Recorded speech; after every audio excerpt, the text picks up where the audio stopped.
नमस्कार, खेत खजाना में आपका स्वागत है। आज 25 जून है और दिन है रविवार। आज का दिन सरसों के बाजार के लिए और खाद्य तेलों के लिए काफ़ी अच्छा रहा है। कॉटन बाजार में लगातार गिरावट बढ़ रही है।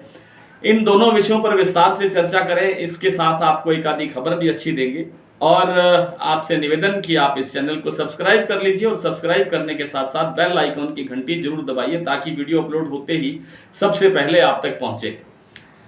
सबसे पहले सरसों पे चर्चा शुरू करें इससे पहले निवेदन ये है कि आज सोपा ने यानी soybean processors association of India ने भारत की वित्त मंत्री को एक पत्र लिखा है। उस पत्र में कहा है कि जो आपने 20 लाख टन सोया तेल और 20 लाख टन सूरजमुखी तेल को 2 साल तक आयात शुल्क मुक्त करने का जो निर्णय लिया है, यह फैसला अब तक तो ठीक था। कहने का मतलब इसका असर काफ़ी हो चुका है बाज़ार पर और इससे बाज़ार में खाद्य तेलों के दाम में काफ़ी गिरावट आ चुकी है। लेकिन साथ ही सोयाबीन के दाम भी बड़ी तेज़ी से गिर रहे हैं और अगर यही स्थिति रही तो जो एक सपना है भारत सरकार का कि भारत में तेल तिलहन की खेती को बढ़ाया जाए, तो वो सपना साकार नहीं हो सकता। फिर सोयाबीन की जो खेती है उसके प्रति किसानों का मोह भंग हो सकता है क्योंकि किसानों ने पिछले साल 10 से 11 हज़ार तक के सोयाबीन के भाव देखे थे, जो इस बार 7 हज़ार से ऊपर भी शायद नहीं मिले हैं और इसलिए अब किसान इस फसल से निराश हो सकते हैं। तो ये एक बड़ा झटका लग सकता है तिलहन की खेती के सिलसिले में। और जो आंकड़े आ रहे हैं उनके मुताबिक भी इस साल सोयाबीन की बिजाई जो है वो कुछ कमज़ोर होती हुई दिखाई दे रही है। पिछले साल भी कुछ कमज़ोर थी, इस साल भी कुछ कमज़ोर होती हुई दिखाई दे सकती है। फिलहाल जुलाई में इसका पूरा सीजन चलेगा बिजाई का और उसके बाद ये सही तस्वीर आएगी, सही आंकड़े सामने आएंगे। वैसे ये आंकड़े और ये सब चीज़ें विस्तार से हमारे डेली बुलेटिन अखबार में जो सुबह व्हाट्सएप पर मिलता है उसमें बड़े विस्तार से प्रकाशित किए जाते हैं। सरसों के बारे में, गेहूं के बारे में, चने के बारे में, मूंग के बारे में किसी ने आज पूछा भी है, मूंग के बारे में बताइए। ये हमारे अखबार में आती हैं सब चीज़ें। तो दूसरा जो बात है वो ये है कि सरसों का बाजार आज कुछ ठीक ठाक तेजी से के साथ खुला है। दिल्ली 150 रुपये तेज हुई है, सलोनी प्लांट ने 75 रुपये तक भाव बढ़ाए हैं, जयपुर 50 रुपये तक तेज हुआ है और दूसरी मंडियों में भी 50 रुपये से लेकर के करीब 150 रुपये तक की तेजी देखने को मिली है। तो ये जो सिलसिला निकला है इसका कारण ये है कि जो कई दिन से मैं निवेदन करता रहा हूँ कि आगे जो 23 जून से सरकार ने यानी 1-2 दिन पहले से जो प्रक्रिया शुरू की है, ये जो अभी जिक्र किया मैंने 20 लाख टन सोया तेल और 20 लाख टन सूरजमुखी तेल को आयात करने के लिए जो परमिट जारी करने की प्रक्रिया है वो शुरू हो रही है।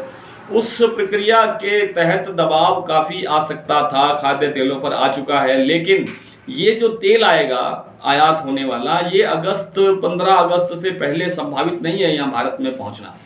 इसलिए इस अवधि तक यानी अब से लेकर के और ये अगस्त तक के बीच में हमारे पास जो भारत के घरेलू बाजार में खाद्य तेलों की कमी हो सकती है, विशेष रूप से जो सॉफ्ट ऑयल है उनमें कमी हो सकती है, उनकी दिक्कत हो सकती है और उनके भाव तेजी से बढ़ सकते हैं और वो शायद ट्रैक अब बन गई है और अब भाव बढ़ने लगे हैं।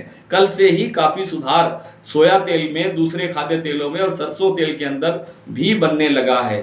तेलों की डिमांड निकलने लगी है, इसलिए बाजार तेज होने लगा है और यही कारण है कि सरसों में आज ठीक ठाक तेजी बनी है।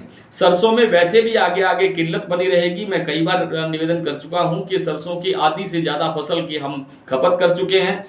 स्टॉक किसी के पास है नहीं, स्टॉक लिमिट के कारण न तो तेल का स्टॉक है न ही सरसों दाने का स्टॉक है और दूसरा इसका कोई विकल्प नहीं है।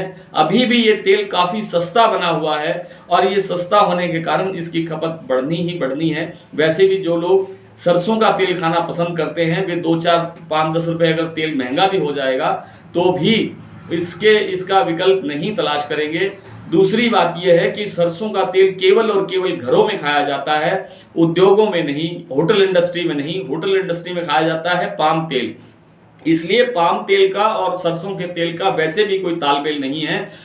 थोड़ा बहुत कोई असर आता है तो सोया तेल का आता है, लेकिन फिलहाल सरसों की स्थिति मजबूत है और आगे इसका फ्यूचर भी मजबूत बना हुआ है। भाव ठीक ठाक स्थिति से आगे बढ़ते हुए दिखाई देंगे। छोटे मोटे ब्रेक 150 रुपए के आते रहेंगे, लेकिन सरसों में आगे तेजी का माहौल बना रहेगा। बात कर लेते हैं कॉटन की। कॉटन के अंदर जो मैं पहले कई बार कह चुका हूं कि कॉटन में अब जो बाजार है वो गिरावट की तरफ ही बढ़ता हुआ दिखाई देगा।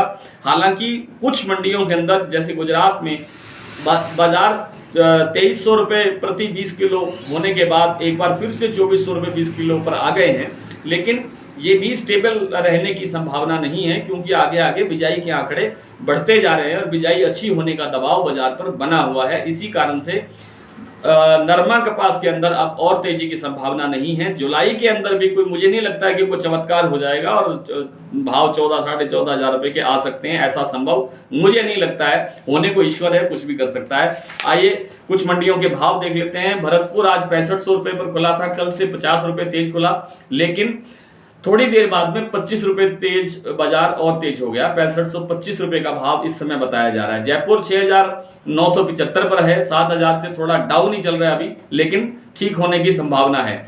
दिल्ली 6750 पर है, 150 रुपये तक सुधार हुआ आज। सलोनी 7400 रुपये पर है, 75 रुपये सुधार हो गया।